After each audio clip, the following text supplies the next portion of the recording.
As a correspondent for NBC News, as well as the Today Show anchor, periodically I would be asked to also sub for Brian Williams on NBC Nightly News. And at some point I was asked, I didn't actually, suddenly I was asked to be the co-anchor of Dateline, which was another hat. So look, my motivation was very clear to me.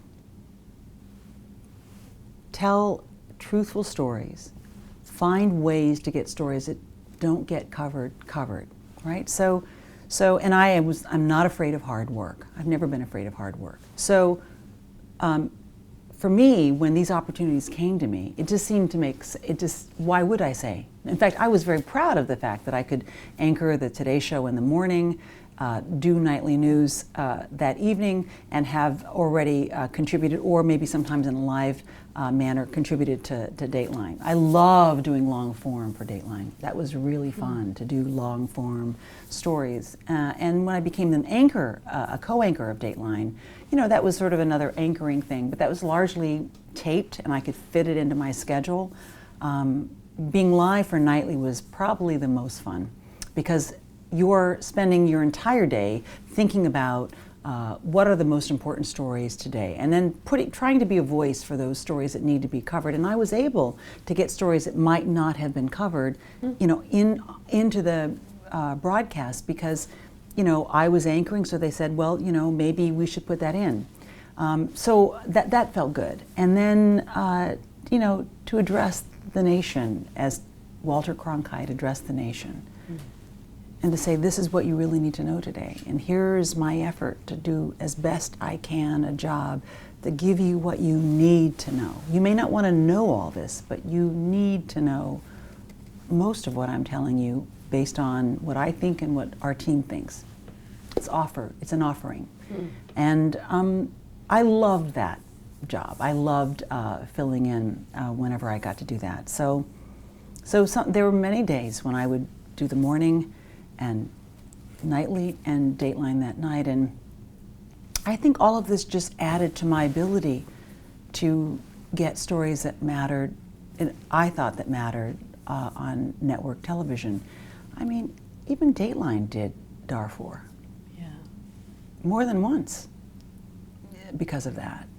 And that's saying something, given the other kinds of pressures that primetime for broadcast was facing.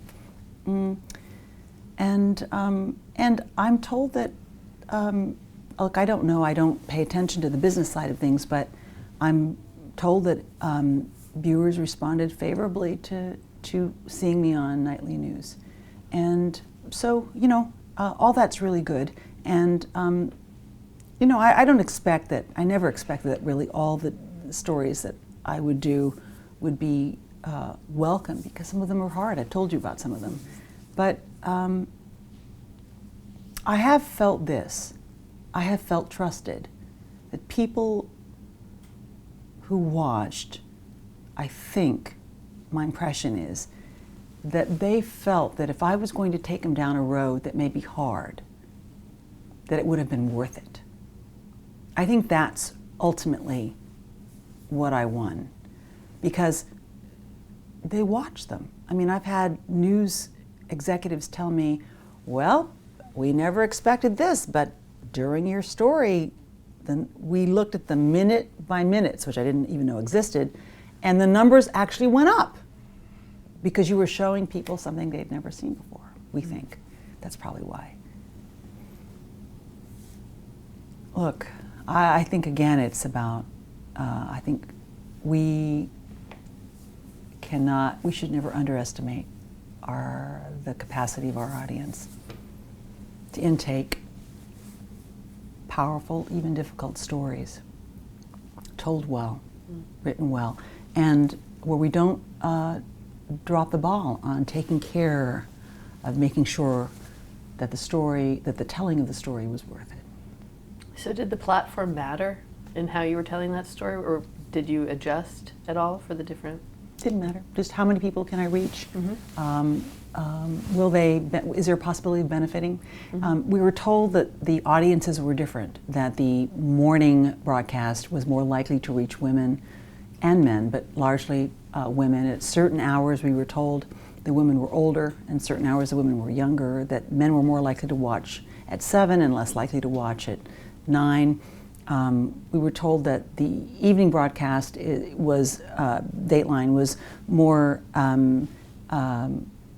skewing 20, 30-year-olds, men and women. And the evening broadcast was, we were told, were skewed older, 50s, 60s. So for me, it was just about wrapping my arms around America, all of us. And every broadcast gave us a new group of people that I could wrap my arms around and offer something to.